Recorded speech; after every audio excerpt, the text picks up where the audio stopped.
All right, Speedy Cheese Racing. Just Speed-O Cheese Racing. So, if you notice, I've got a microphone and shit. All you fucking crybabies talking about how the audio sucks. Well, I'm trying to get it better. So, you know, give me a little credit here. But, so anyway, I've been screwing around with the other port molds, you know, getting them drawn up and etc. But I was contemplating this, laying in bed at night when I really do my serious thinking. And I was thinking, well, you know, I've got the engine that came out of the Land Speed bike. Ed Erlenbach ran it at El Mirage for years. It's had a record at 165. Arguably the highest horsepower RD400 ever, certainly in Land Speed racing, guys.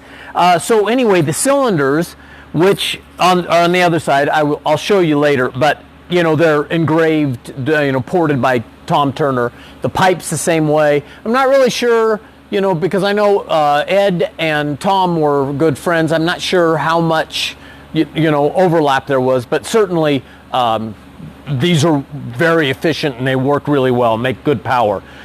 So anyway, I'm going to pull port molds out of this thing. I'm going to scan them.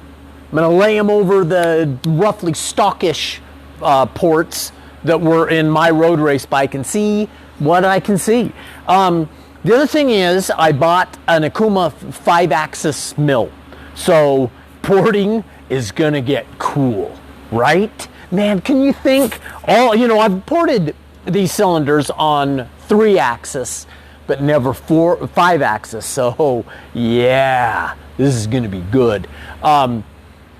I'm hoping, you know, because one of the real critical points in an RD400, because the ports are such shit, you know, they're just straight down and straight into the cylinder.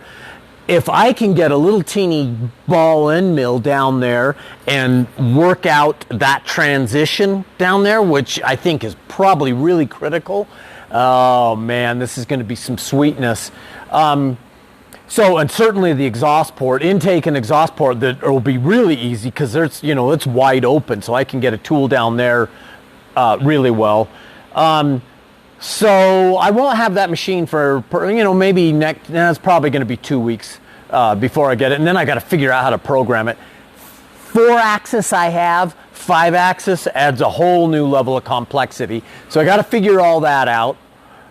Which it's going to be a challenge, but it'll be fun. It'll be a fun challenge. What else was I going to cover with this video? I think that's about it. So I'm pulling port molds off of this. Exhaust port will be next once this sets up and I can pull them out. I didn't pull an exhaust mold off of the stockish cylinders. Those cylinders that I've been running, all I did was, you know, I think that I did go in the machine and cut some of the port out, but it's really, I could have done it just as easy, just gouging out material. There really was not a huge amount of finesse to that, just because there's no way to do it. Now we're going to the next level. But what I think maybe I didn't cover this before, but when I raced Laguna Seca, I was the slow guy. My ego and the competitive side of me, I don't like being the slow guy. I don't necessarily have to win or be, but man, I gotta be kind of in there. You know, maybe my fat ass and slow 55-year-old skills won't put me in, you know, in the winner's circle every time, but I gotta be close, you know, I gotta be playing with fire here. But anyway, so that's I think what we're gonna do. Go out, build some cool shit today. Whatever you're gonna do, build it cool. All right, bye.